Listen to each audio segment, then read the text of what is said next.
Hey guys, before you do your summative assessment today, I wanted to take a minute to do a quick review of all the different types of words we've been learning lately. So there are lots of them. So I wanted to review before you do your work. So first we started talking about antonyms and synonyms. Remember, antonym opposite and synonym same. So antonyms, an antonym, let me show you the poster that I made, an antonym for the word big. You could say, wow, that's a really big mountain. The opposite of that would be, wow, that's a really small mountain. Okay, so big and small are antonyms or opposites. They mean the opposite thing. But then we could also make a synonym for big. Synonym means the same thing or something really similar, really close. So you could say that's a really big mountain. Another way to say that would be that's a really huge mountain. Big and huge mean the same. They are synonyms. Synonym, same. It helps me remember when I think synonym, same, both start with S. Okay?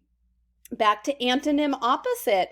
Ooh, I am so cold. It's really cold outside. What's the antonym for cold? Hot. Hot is the opposite of cold, so it is really hot outside. But if you have the word cold and you're trying to think of a synonym, something that means the same thing, instead of saying it's so cold outside, you could say it's so freezing outside. That's a synonym. What about the word under?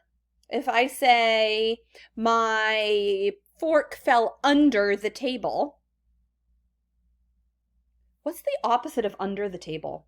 It would be over the table, right? You probably wouldn't have a fork over the table unless you could be holding it over the table. So that would be the antonym for under. What's another way to say my fork fell under the table? What's a synonym for under? You could say below. My fork fell below the table. That means the same thing as under. It's a synonym. So those are your antonyms and synonyms. And then the next type of words we learned about were called homonyms. So another nym. We have antonym opposite, synonym same. Then we have homonyms. And we had made this list of homonyms. Remember, homonyms sound the same, but they have different meanings. So we found, you guys went on a homonym hunt in your house and you found glasses and glasses, right? Or that's what I found.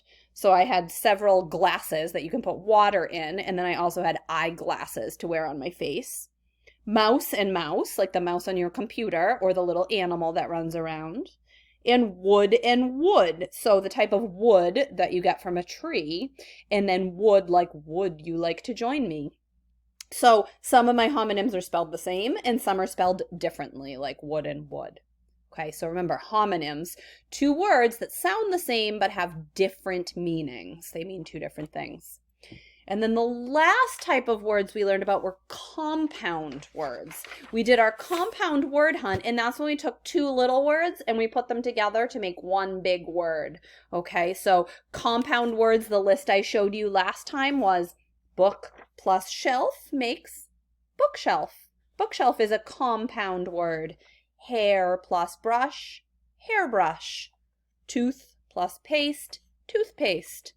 And key plus chain, keychain. So those are compound words. When you put two small words together, there's no space between them, and they make one big word. Okay, so antonym opposite, synonym same. Homonym sounds the same but different meanings, and compound words, two words put together to make one big word. Whew, all right, that's a lot. I hope that helps. Let me know if you have any questions. Bye, guys.